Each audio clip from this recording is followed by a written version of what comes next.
Greetings, brother. Sit by the forge and listen. For this tale is not of enemies in truth, but of brothers who found themselves upon opposite sides of the same flame. You have heard whispers of it. Perhaps the day the sons of Vulcan faced the sons of Sigismund. The day when the Salamanders met the Black Templars in battle. But what you have not heard is the why. The war began, as so many do, with misunderstanding and pride. The planet was called Tarsis Magna, a world of pilgrim shrines and endless dust storms, caught between orc warbands and the slow creep of chaos corruption.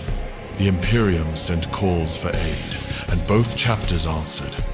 The Templars came first, their crusade fleet descending like blades of light through the storms, their banners declaring holy purgation. Weeks later, our fleet arrived the Drake ships of Nocturne, bearing flame and mercy in equal measure.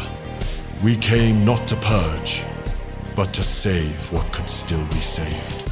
That difference was all it took to light the spark. The Black Templars saw a world tainted, unworthy of redemption. They called for extermination. The Salamanders saw the cities still clinging to life, the miners huddled in the caves, the children praying to statues of a god they could not see, and we could not raise the hammer against them. Vulcan teaches that every life is a forged spark of the Emperor's will. Sigismund's sons believe that only through the fire of war can purity endure. Two creeds, both forged in devotion, yet tempered by different flames. When the orders came from orbit to begin the purgation, we refused. The Forge Father himself transmitted a single line. We are not the destroyers of the weak, but their shield. The Templar Marshal answered with his own. Then you stand between man and his salvation. The channel fell silent, and for 3 days, neither side spoke again. We worked the evacuation while their fleets took up orbit, and when their Thunderhawks came screaming through the sky, we knew what must follow. I remember the sound first, the roar of engines like 1,000 crusaders chanting litanies of wrath. Then the light, the righteous glow of bombardment striking the upper cities. The Forge Father ordered us to hold position. We raised our shields, not against heretics or Xenos, but against our own kin. The Templar fire fell upon us, and we endured it in silence. Only when their drop pods came down did the battle truly begin. It was unlike any I had known. There was no hatred, no bloodlust, only sorrow and duty. When the first Templars charged through the smoke, they came reciting the Emperor's creed, voices shaking the air like thunder. We answered, not with curses, but with the prayer of endurance. Our hammers met their blades in sparks of gold and red, the clash of two faiths that could not reconcile. They called us heretics. We called them blind. But beneath the fury, we both fought for the same thing. The Emperor's vision, as each understood it. I saw one of their sword brethren break through our line, his relic blade burning bright as the sun. He cut down 2 of my brothers before I met him in the ash. Our weapons locked hammer and sword, and for a heartbeat, we saw each other's faces through shattered lenses. There was no hatred there, only recognition. He said, "You should have let them burn." I said, "You should have seen them first." Then the earth shook, and neither of us spoke again. The Forge Father himself met the Templar Marshal upon the steps of the shrine that had once held the Emperor's likeness. I did not see that duel, but those who did say it was not a duel at all.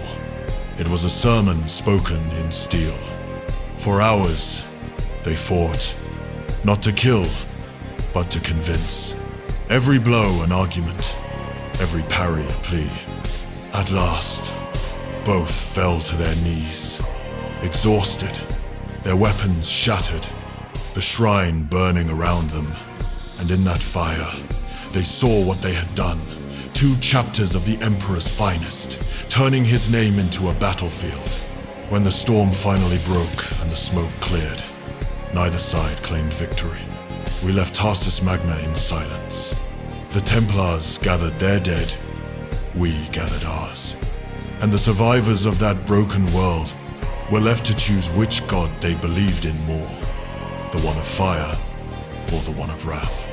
To this day, the chapter does not speak of it. The records name it only as the fracture of faith. The Templars, I am told, call it the cleansing that was denied.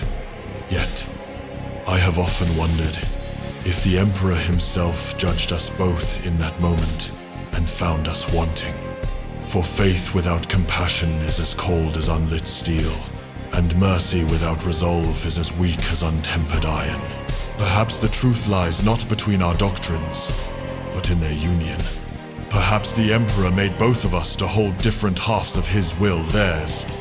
The fire that purifies, ours the flame that warms. Two lights, both needed, both flawed. I still bear the scars from that war. Not the ones on my flesh, but in my spirit. Every time I lift my hammer, I remember the look in that Templar's eyes. He believed as fiercely as I did. He would have died for it, as I would have. And I ask myself, what is faith worth if it blinds you to your brother's light? So learn from this, brother. When next you stand in battle beside another son of the Emperor, remember that their flame may burn differently, but it is still fire. Do not let pride smother it. Do not let doctrine divide what duty should unite. We are all sparks from the same forge, all born of his eternal light. To forget that is to let the fire die. One day, perhaps, the Salamanders and the Black Templars will meet again not as foes, but as witnesses to what the fire has taught us both. Until that day, we bear the lesson of Tarsus Magna in silence as a scar upon the soul of the chapter.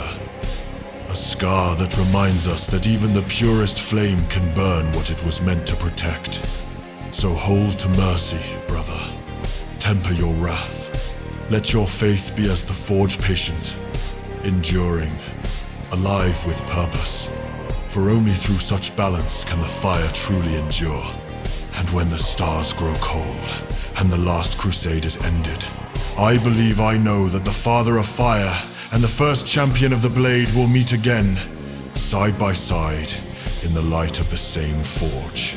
And there, at last, they will understand each other. Until that day endure, for the fire remembers, and so must we.